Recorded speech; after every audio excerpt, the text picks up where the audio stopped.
যেই সিজনের ফল আমাকে সিজনের ফল অন্য সিজনে খাওয়ায়। এখন আমের সিজন, আমাকে লিচুর সিজনে আম খাওয়ায়। আমাকে তরমুজের সিজন যখন চলে না আল্লাহ তখন তরমুজ খাওয়ায়। উদাহরণস্বরূপ বলছি, যখন সিজন হয় না আল্লাহ জান্নাতি নানা প্রকারের ফল আমি বান্দা আমার জন্য আমার আল্লাহ পাক এর ভেতরেই ব্যবস্থা করে দেন। একবার জোরে বলো। ঈসা আলাইহিস সালাম বলছে, আল্লাহ আমার সময়ে আল্লাহ আপনি আপনার এমন বান্দা আছে 400 বছর ইবাদত করেছে, আপনি এত খুশি তার প্রতি।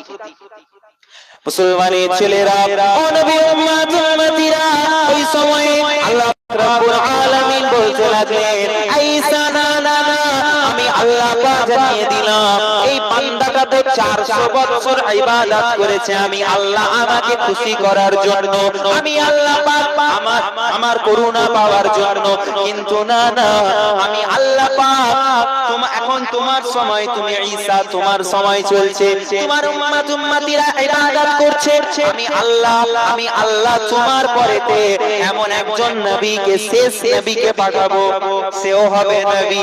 আমি আল্লাহ পাক আমার বন্ধুকে পাঠাবো, তিনি হবেন মুহাম্মাদুর রাসূলুল্লাহ সাল্লাল্লাহু আলাইহি ওয়াসাল্লাম। ও আমার নবী শোনো শোনো, আমি আল্লাহ পাক জানিয়ে দিলাম আমার নবীর উম্মত উম্মতিদের জন্য আমি আল্লাহ পাক একটা রাত দেব, রাত যেই রাতে আমার বান্দা বান্দীরা ইবাদত করবে, আমি আল্লাহ পাক ইবাদত করার জন্য 1 2 3 4 নয় 400 বছরের ইবাদতের সওয়াব আমার উম্মত, আমার শেষ নবীর উম্মত উম্মতিদের জন্য তাদের আমলনামাতে এক রাত্রে জেগে নামাজ পড়বে, এক রাত জেগে নামাজ পড়ার জন্য, আমাকে খুশি করার জন্য, আমার ইবাদত করার জন্য আমি আল্লাহ পাক 400 বছরের নেকি সওয়াব তাদের আমলনামাতে আমি আল্লাহ পাক দান করে দেব।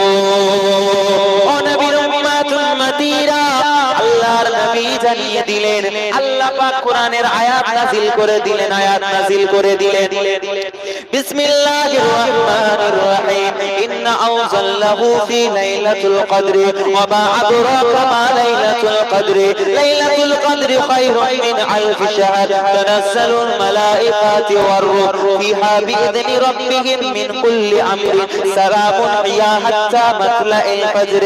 আমার নবী জানিয়ে দিলেন, আল্লাহ পাক আমাকে জানিয়েছেন, আল্লাহ পাক তো এই রাত্রে কোরআন নাযিল করেছেন, কোরআন